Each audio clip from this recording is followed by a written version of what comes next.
Muitos de nós, quando corrigidos, resistem com justificativas e autodefesa, ao invés de reconhecer e se consertar. Por exemplo, nós, na nossa época da ETED, né, que é a Escola de Treinamento de Evangelismo e Discipulado da Jocum, onde nós fizemos o curso de missões, nós tínhamos uma aula sobre quebrantamento.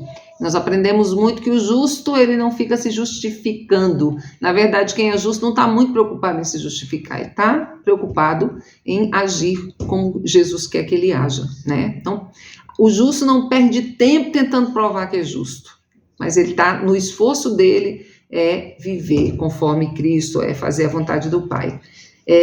Só homens maduros diante da correção reconhecem o erro e aceitam e se responsabilizam pelas consequências dos seus atos. Crianças espirituais fogem do confronto, culpam os outros e não reconhecem os próprios erros, né? Uma atitude de infantilidade é culpar os outros. Sempre que tem um problema, ele culpa os outros, ao invés de assumir a responsabilidade pelos problemas, pelo que acontece. Às vezes acontece algo errado no grupo, nós erramos, né? Aí às vezes já está querendo colocar a culpa toda em uma pessoa só. Aquele que é ensinável, aquele que aceita a correção, aquele que aprende com os próprios erros, aquele que sabe reconhecer quando erra e assumir responsabilidade, esse, na verdade, é um maduro, e um líder precisa ter isso. Não é porque eu sou líder que não erro. Eu posso errar e eu preciso pedir perdão. Eu já tive que pedir perdão para minhas filhas por atitudes que eu tive errada como mãe. Então, nós, mesmo adultos, mesmo com idade adulta, nós erramos. E nós precisamos reconhecer nossos erros, nós precisamos voltar atrás, precisamos pedir perdão, precisamos nos consertar com as pessoas, ou seja, assumir a responsabilidade com aquilo que fizemos e consertar o que é necessário, o que é possível, porque muitos erros não dá para consertar, mas dá para pedir perdão, dá para confessar a Deus, dá para confessar para pessoas e reconhecer pecados, reconhecer seus erros e suas faltas é um sinal de maturidade, é um sinal de humildade que é maturidade. A Bíblia diz: o que encobre as suas transgressões nunca prosperará, mas o que confessa e deixa alcançará misericórdia. Bem-aventurado o homem que continuamente teme, mas o que endurece o seu coração virá a cair no mal. Isso é Provérbios 28, do versículo 13 ao 14. Nós não podemos encobrir. Quanto mais nós abrimos o nosso coração para reconhecer nossas faltas e abrir o coração para Deus consertar, para Deus tratar, e também às vezes para um líder, para uma pessoa, para um irmão nos ajudar a crescer, mais nós vamos crescer e mais maturidade nós vamos demonstrar. Maduro não é o homem que nunca erra, maduro é o homem que insiste nos mesmos erros e não quer reconhecer seu... Imaturo é o homem que insiste nos mesmos erros e não quer reconhecer suas faltas. Davi foi chamado um homem segundo o coração de Deus não por ser perfeito, ele foi chamado um homem segundo o coração de Deus por ser quebrantado, por aprender a correção, por aprender sendo corrigido, aceitar o confronto e a correção quando ele estava errado e por abandonar o erro. A terceira característica da humildade é o serviço ao outro. Servir o outro também é a atitude de quem é humilde. Servir, seja um marido, filhos, servir um chefe, servir os colegas, servir irmãos, servir. Disse Jesus que ele não veio para ser servido, mas para servir e dar a sua vida em resgate de muitos.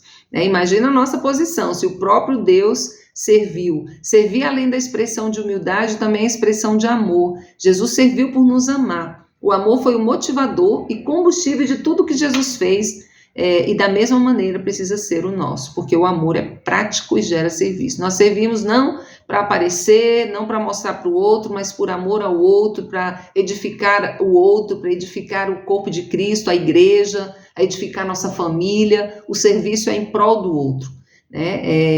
Nós precisamos aprender. Eu me lembro quando eu estava na Jocum, e tinha um período que a gente tinha que fazer tarefas, limpar o lugar, capinar, lavar banheiro. Eu me lembro que a maioria das pessoas não queriam lavar banheiro, e eu também não, detestava lavar banheiro.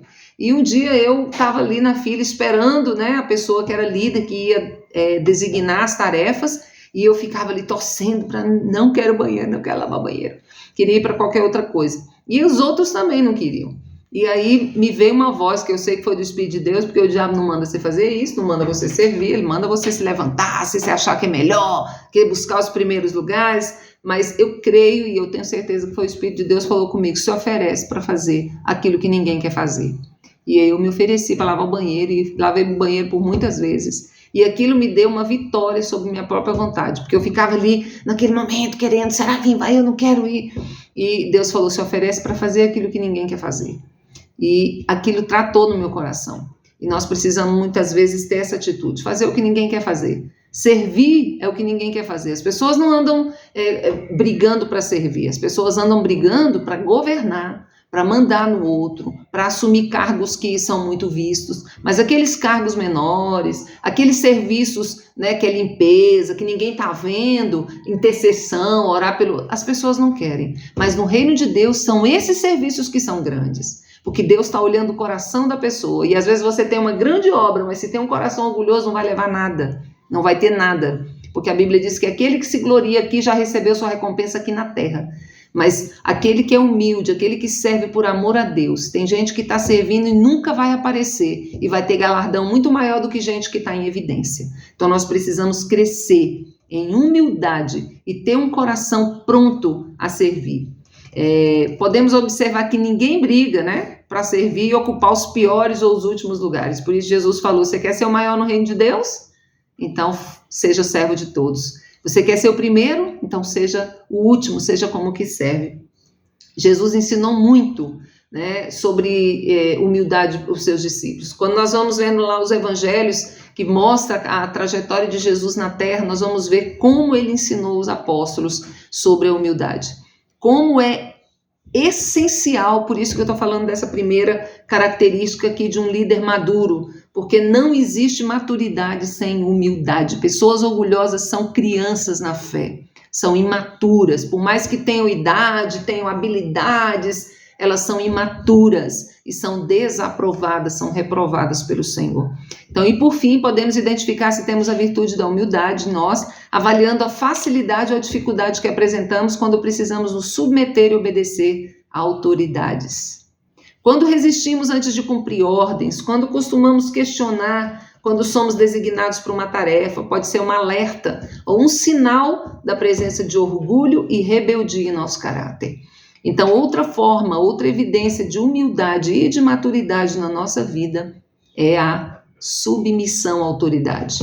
Né? Pessoas que estão sempre ali reclamando quando o líder manda fazer algo, quando tem que obedecer a alguma tarefa, cumprir horário, pode ter certeza, né, que o coração ali está muito carnal, está muito imaturo. Como nós dissemos no início, o sinônimo de imaturidade, biblicamente, é carnalidade. Paulo vai tratar isso lá no capítulo 3 da sua carta aos Coríntios, a primeira carta aos Coríntios. A carnalidade, ou seja, a carne no controle.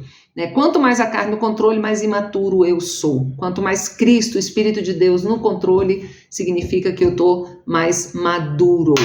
Então, a humildade demonstrada por Jesus não teve nada a ver com sentimento de inferioridade ou de insegurança. Pelo contrário, a segurança em sua identidade, a convicção do seu propósito de vida o fez obedecer sem se sentir menor por isso e sem se preocupar com a sua reputação diante dos homens. O espírito de rebelião contra a autoridade de Deus e, consequentemente, contra as autoridades humanas também tem raiz na mesma rebelião de Satanás. Esse espírito nos faz pensar que somos menores ou inferiores quando servimos ou quando nos submetemos à autoridade. Satanás queria governar e não ser governado. Ele queria que prevalecesse a sua própria vontade, negou-se sujeitar a Deus. Ele semeou esse mesmo desejo de independência e governo no coração de Adão e Eva, trazendo a destruição e morte para eles e para toda a humanidade. Existe uma canção que diz assim: o meu orgulho me tirou do jardim e a sua humildade colocou o jardim em mim.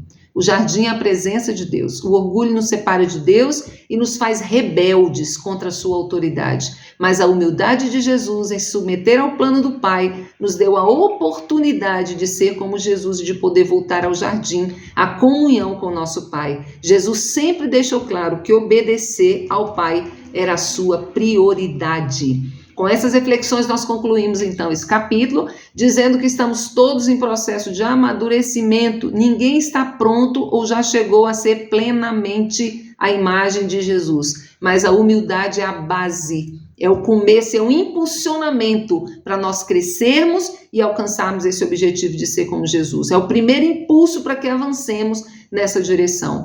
Tanto na largada quanto na chegada, a humildade precisa ser nossa marca, assim como foi a marca do nosso mestre. Amém? Que Deus abençoe seu coração.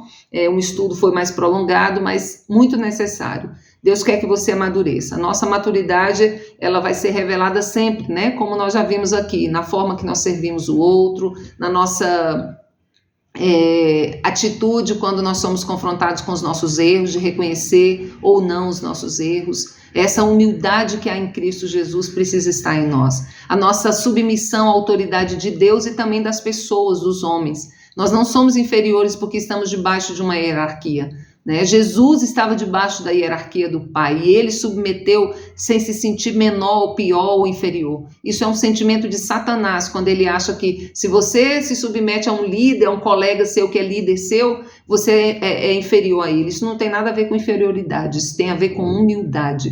Isso tem a ver com um coração nobre, com um coração de segurança, que sabe quem é em Deus. Se Deus te colocou para servir, na verdade todos nós somos servos, o líder tem que ser o primeiro a servir, nós somos servos para servir uns aos outros. E quando servimos não temos que nos sentir maiores e melhores que os outros. Olha, eu estou servindo. Não. É servir, a Bíblia diz, quando você fizer tudo o que tiver que fazer, ainda pensa assim, ó, eu sou um nada, um Zé Ninguém, porque eu só fiz o que eu devia ter feito.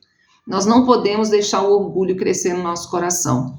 Nós não podemos deixar que o diabo coloque a mesma semente que colocou no coração de Adão e Eva de novo em nós, porque hoje nós já temos entendimento de pensar que nós temos que ser independentes de Deus, dos outros. Não. Nós nunca vamos ser independentes de Deus e nós nunca vamos ser independentes dos outros. Nós temos dependência uns dos outros a vida toda, no sentido, não de que eu tenho que esperar sempre que o outro faça por mim, não. No sentido de que eu reconheço que eu preciso do outro. Nós precisamos uns dos outros, como um corpo precisa um membro do outro para poder sobreviver. Nós precisamos uns dos outros, nós precisamos servir um ao outro e nós precisamos crescer em humildade se nós queremos ser como Jesus e se nós queremos amadurecer. Não seja um líder imaturo, amém?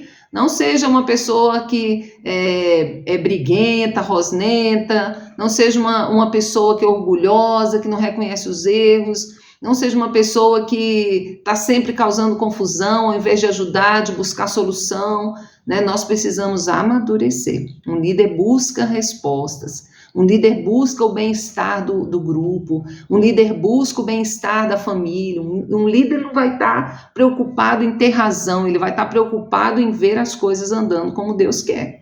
Então, nós precisamos crescer em maturidade, nós precisamos crescer, e para crescer em maturidade, nós precisamos crescer em humildade, que é o fundamento da vida cristã, é fundamento na vida cristã. É uma característica do nosso Cristo que contrapõe diretamente a uma característica de Satanás, que é orgulho, rebelião, né? E nós somos aqueles que se parecem com Jesus, com a sua humildade, com a sua submissão, com a sua mansidão, né? Que Deus trabalhe isso no seu coração, amém? Que Deus te abençoe e vamos crescendo. Muito obrigada a você que está aí até agora, muito obrigada a você que tem perseverado nessa escola. Deus te chamou e vai fazer grandes coisas na sua vida. Tudo que você paga um preço por aquilo, um dia vai retornar na sua vida como um benefício, como uma bênção. Oportunidades que você aproveita ou rejeita, vai ter reflexo lá na sua vida, lá na frente. Por isso, aproveite essa oportunidade que você tá tendo de ter uma escola gratuita, pessoas aqui pensando no seu crescimento. Não deixe que ninguém, nada, te impeça de crescer em Cristo, te impeça de amadurecer, te impeça de continuar firme, tanto nessa escola como nas outras oportunidades que Deus te dá na sua vida. Que nada te impeça. Seja alguém maduro. Comece com a humildade. Esse é o princípio do crescimento, esse é o princípio que vai nos levar a crescer. Amém? Que Deus te abençoe. Um abraço aqui desde o Brasil e logo, logo, se Deus quiser, a gente vai estar junto aí.